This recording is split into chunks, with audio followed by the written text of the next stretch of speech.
Mr. McGuire's House of Oddities. There were 3 of us, me, Jay, and Mike.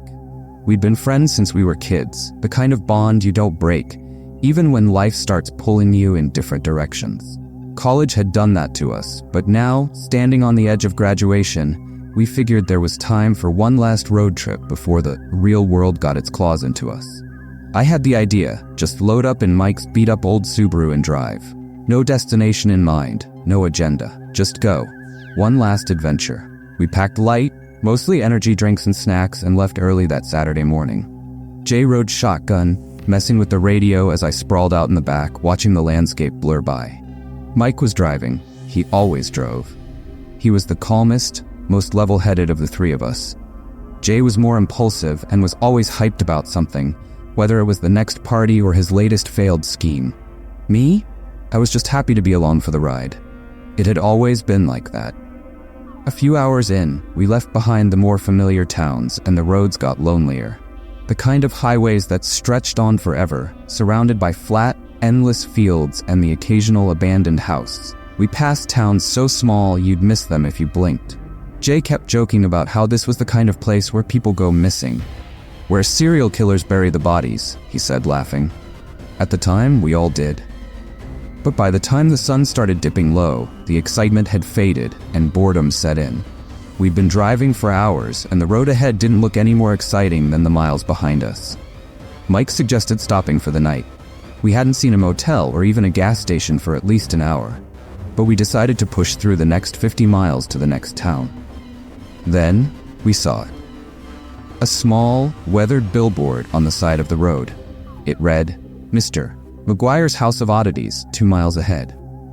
House of Oddities? Jay leaned forward, squinting at the sign. What, like a Ripley's Believe It or Not?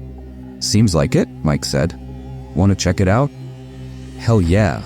Jay grinned. I mean, this kind of stuff is why we're out here, right? I shrugged. Why not? A couple of miles later, we saw it, a squat, old building that looked more like a rundown farmhouse than a museum. The paint was peeling, and the yard was overgrown with weeds and odd sculptures, twisted metal things that didn't make much sense. A faded wooden sign hung above the door, Mr. McGuire's House of Oddities. Looks interesting, I muttered, climbing out of the car. Looks like a horror movie waiting to happen, Jay added with a smirk. But fuck it, let's go. Mike chuckled, locking the car as we headed for the entrance. I slowly opened the front door, unsure of whether the place was actually still open. An old brass bell rang with the swinging of the door, and there he was, Mr. McGuire. He was something else. Short, maybe 5'4", with a wild mop of silver hair that stuck out in every direction. His eyes were too wide, and his grin stretched across his face like it had been painted on. He wore a faded purple vest over a yellow shirt, the sleeves rolled up to his elbows, revealing skinny, wiry arms. He looked like a carnival barker who had seen better days and had one too many cups of coffee. "Ah, visitors," he exclaimed, his voice high-pitched and sing-songy. "Welcome, welcome. Come in, come in. Oh, it's been so long since I've had guests. You'll love it here. Yes, you will. Yes, you will." We exchanged glances, half laughing at the guy, but followed him inside. The interior was dimly lit, with a strange, musty smell that hit me the second we crossed the threshold. Shelves lined the walls, filled with bizarre knickknacks and trinkets, things I couldn't even begin to describe. Weird animal bones, dolls with too many eyes, and jars filled with murky liquids that sloshed as we passed. Mr. McGuire danced around the room, pointing things out with an almost manic glee. This is the skull of a 2-headed calf born in 1912, he chirped, holding up a bleached white skull with a grin. And over here, ah yes, the hand of a mummified man. Some say he was a sorcerer. Yes indeed, yes indeed. Jay leaned in close to me and whispered, "This dude is insane." Yeah, I muttered back, but there was something about the place, something unsettling that I couldn't shake. The way the shadows seemed to cling to the corners, the faint smell of decay beneath the mustiness. And here, McGuire's voice pulled me back. Oh, this is a rare find indeed, the preserved heart of a witch still beating to this day. I glanced at the jar he held. Sure enough, the dark, shriveled lump inside was pulsing, faintly, but undeniably. I took a step back, my skin crawling. Mike, though, seemed fascinated. How do you do that? I mean, it's gotta be a trick, right? Mr. McGuire's grin widened. Oh, there are many tricks here, my boy, many secrets. Some things are best left a mystery, wouldn't you agree? Mike nodded, but I could see the uncertainty creeping into his expression. Jay, on the other hand, was already bored. All right, cool stuff, man. What else you got? Oh, there's so much more. McGuire practically bounced on his feet. Follow me, follow me. This is just the beginning. He led us deeper into the museum, through narrow hallways lined with grotesque taxidermy, creatures that looked like they'd been stitched together from nightmares. A fox with human eyes, a bird with too many wings, a snake with the head of a cat. Jay laughed it off, but I could tell even he was getting creeped out. Jay stayed close to McGuire, asking questions about the exhibits, fascinated by every macabre detail. I hung back, keeping my distance. Something about the air felt thick, oppressive. I started to feel like we shouldn't have come here. We rounded a corner into another room, and that's when I noticed something strange. Mike wasn't with us anymore. Where's Mike? I asked, glancing around. Jay frowned. I don't know, man. He was just behind us. McGuire's grin didn't falter. Oh, don't worry. He must have wandered off to explore. Happens all the time. People get lost in the wonders of this place. Yeah, but I started. But McGuire was already moving again, leading Jay deeper into the labyrinth. My gut twisted. Something wasn't right. I turned back, calling Mike's name. No response. I retraced my steps, walking back through the narrow halls, past the grotesque creatures and jars of preserved organs, but Mike was nowhere to be found. Mike? I called louder. Panic creeping into my voice. The air felt thicker now, harder to breathe, and the musty smell started to make me feel sick. I stumbled back into the room with the heart in the jar, and my stomach lurched. The heart wasn't beating anymore. It was still, lifeless. I bolted back to Jay and McGuire, who were now in some kind of workshop. The walls were lined with tools, saws, scalpels, things I didn't want to think about. Jay was staring at something on the table. What the hell is that freaking thing? Jay asked McGuire as I approached. Jay, we need to go, I said, grabbing his arm. He didn't move, just stood there, eyes growing wide, staring at what I now saw was a human skull.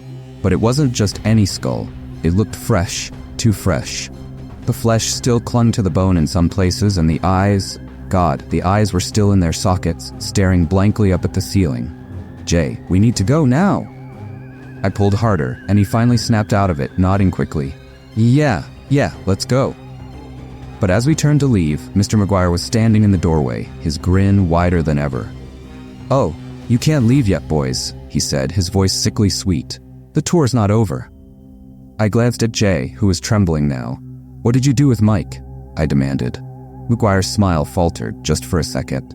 He's around. Everyone finds their place here eventually. I didn't wait for him to say more. I shoved past him, dragging Jay behind me, and bolted for the front door. The museum felt like it had grown, the hallways twisting in ways I didn't remember. Every corner led to another room, another grotesque display. I could hear McGuire behind us, his footsteps light but relentless, his voice echoing through the halls, singing some twisted, cheerful tune. We ran faster, my heart pounding in my chest, my lungs burning. But every door we found was locked, every window barred. The walls seemed to close in around us, and the whole place felt suffocating.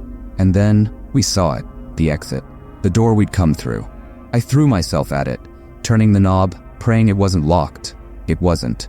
We burst through, gasping for air as we stumbled outside. It was completely dark outside now, and the twisted sculptures in the yard seemed to loom over us, their shapes looking even more menacing in the moonlight. We didn't stop. We ran to the car, and I glanced back at the house. The door was still open, and I could see McGuire standing there, his grin visible even from a distance. Fuck. Jay, Mike has the keys. We didn't hesitate. We ran until our legs were spaghetti and our lungs screamed. I'm not sure how long we ran. When we were sure we were safe, we collapsed, exhausted. It felt like a miracle when a truck stopped and let us hitch a ride to the next town over. We spent the next few hours in silence, neither of us knowing what to say, not making sense of what happened. Mike, we never found him. Never heard from him again. We reported it to the police, but when they went to investigate, the museum was gone. Not abandoned, just gone. Like it had never been there at all. Jay and I went through months of interviews and even were suspects ourselves for a time, but nothing ever came of it. Jay and I don't talk much these days. Sometimes I wonder if we imagined the whole thing. But then I remember the look on McGuire's face the last time I saw him, the way his eyes glittered with something inhuman.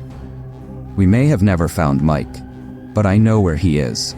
He is still there, in Mr. McGuire's House of Oddities. I remember what McGuire said. Everyone finds their place here eventually. I can't help but feel like Mike is stuck in that place, turned into one of those horrible exhibits. As the sun dipped below the horizon and the darkness enveloped the world, two friends escaped from the clutches of Mr. McGuire's twisted domain. But the cost of their freedom was steep. One of their own was lost, swallowed whole by the secrets and horrors of that house. Mike's fate remains unknown, leaving us with a chilling reminder. Sometimes, curiosity can lead you to places you never wanted to explore. Will the truth about Mr. McGuire's House of Oddities ever be uncovered? Or will it remain a hidden nightmare, forever shrouded in mystery? If you enjoyed this harrowing tale and want to hear more spine-tingling stories, don't forget to like this video, share your thoughts in the comments, and subscribe for more chilling adventures. Remember, sometimes the scariest places are the ones that disappear without a trace. Sleep tight and keep your doors locked.